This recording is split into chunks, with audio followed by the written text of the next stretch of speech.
Dear all, we're happy to welcome our next project. It's called CTR Group. We have here Anna, and we have here, please introduce your colleague. I'm sorry, we have very poor connection now, but we're listening to each other very clear. We're sorry to our audience, but we are very happy and we're eager to know what's going on within this project because it's very interesting and it's very, I don't know, helpful to be in this industry. It's your word.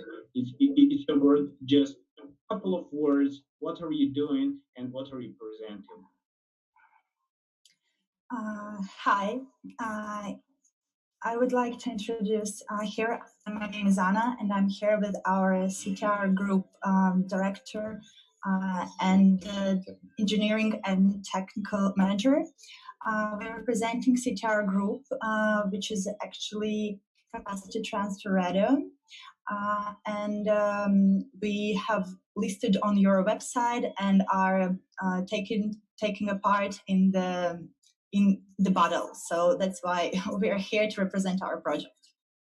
Okay, perfect. For the beginning, as I understand, you are, I don't know, some creator of basic base stations for mobile operators.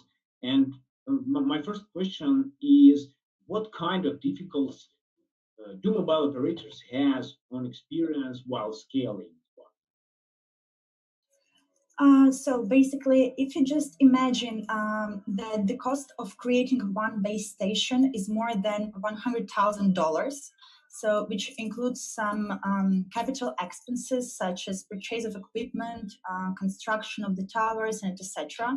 And on top of this, there are some operational costs, such as electricity costs, security equipment, and maintenance. So as a result, mobile operators are carrying out huge costs to make their networks accessible to people. Therefore, we have some areas that are not covered with telecommunication systems. And here where CTR comes. Okay. We got the problem, and I think it's not the technical problem, it's a problem of collaboration with governments, with property owners, and etc. Am I right? Yeah, and mainly with the cost. So the cost is one of the main reasons why some of the areas that have low population density and have poor infrastructure, that's the reason why they still are lack of communication, which causes many difficulties for them. So also another thing that is worth mentioning is that for instance, highways, not all of highways have a comfortable connection. So it's really sometimes hard to call an ambulance, let's say, if there are victims after an accident, or it's really sometimes hard to establish quality monitoring of freight traffic. So it's not only about the poor countries or rural areas. It's also about the highways, but obviously mainly it's for the hard to reach areas and those also people who live in proximity to railways and highways. Okay, we got it. Just for our viewers, I'm eager to know what's the core product about. You are just producing, or you are just creator, or you're just dealer of cellular station, or it's solve another kind of problem. So basically, capacity transfer radar is a patented technology that is using base stations as a donors. So imagine the base for its base. So imagine in order for good connection, base stations have to be located between 50 to 60 kilometers, right? If we have a distance of 200 kilometers, what we are doing, we're using base stations as a donors, and we can launch CTR in the distance between. So yeah, my colleague is helping me out here with some technical things. So basically, as we can reach up to 200 kilometers in between these donor stations, so we cover longer distances. As I mentioned before, the base stations are used as a donors. So instead of placing like 3 base stations, you can place just one retranslator in between 2 base stations that are 200 kilometers away from each other. Okay, perfect. Amazing, amazing. And are you ready? Yes, are you listening to me? Yeah. Okay, and just want to know, what is the advantage over existing methods? We are understanding that very big differences, you are solving the problems, but maybe some another kind of advantage which are now existing methods to communicate mobile devices to each other. Yeah. So yeah, summing up, the so the number may it somehow be helpful for you. As I understood, as I listened also in Russian, it loses in electricity. Yes, it uses much less electricity than basic station has.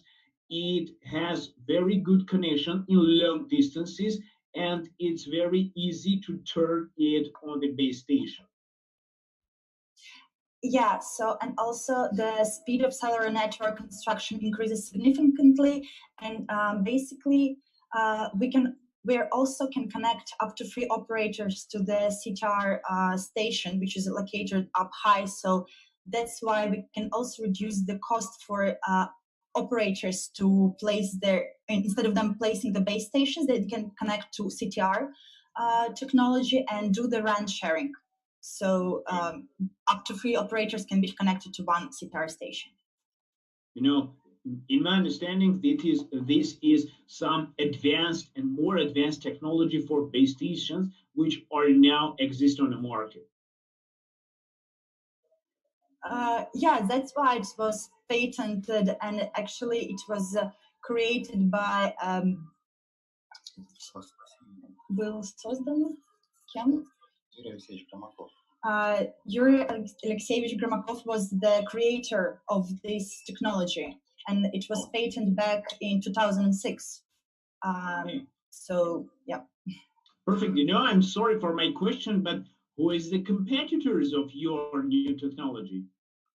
Because we know, yes, Huawei company, Nokia company, Ericsson has the base station. Yes, they are as retailers. Yeah, so basically, yeah, we account Huawei, Alcatel, Siemens, and Nokia as our competitors. Not like straightforward competitors, but yeah, because in the conditions of rapid development of digital services and technologies, monopoly companies often become like hostages of their bureaucratic system, and therefore they cannot like always consider potential competitors. So that's what we think about our competitors right now. Okay, and my last question, what's the target of your market and what's your planned economic performance? How do you look at this? Target of the market, what's your plans? So yeah, as it was mentioned before, the countries with poor infrastructure and low population density express the greatest interest in CTR technology, because they realize that this will allow them to significantly reduce the cost of creating a communication network and reduce energy consumption. So, for example, such countries as Uzbekistan, Kazakhstan, Nepal, Indonesia, Brazil, Argentina, South Africa, and many, many others are showing like really serious interest towards CTR. Also, we've been in negotiation processes already with Uzbekistan, Azerbaijan, and Kyrgyzstan, and we are actively discussing with them the opportunities of CTR technology on their market. Also, Austria and Germany showed their interest in terms of reduce of energy consumption. So within economic settlement, if we're using Gordon's model, in the next 2 years, we plan to achieve a company value of 70 million euro and a capitalization of tokens more than 150 million euro. So in our calculation, we use a pessimistic approach and kind of underestimated our data by 10 to 20 times. But even according to this pessimistic forecast, the value of XCTR token will reach €3 and which exceeds its normal value by 6 times. So also our CTR stations can be expanded as a communities and by connecting more base stations, and this wasn't counted in our economic forecasts. Perfect view. Now we all as humanity understand that for us, cellular devices will be much more connected without any lags and without a very stable connection. I'm very thankful for you for your time. We got your projects. We are understood that we should have very good future with this kind of project, with this kind of projects. I'm very thankful for you for your time and CEO of the projects. Welcome to our new economy. At this moment, we're say you bye bye. Looking for your rating from our online viewers, from our customers, for our computer algorithms. We are doing that on a much more earlier future. Thanks a lot for your time.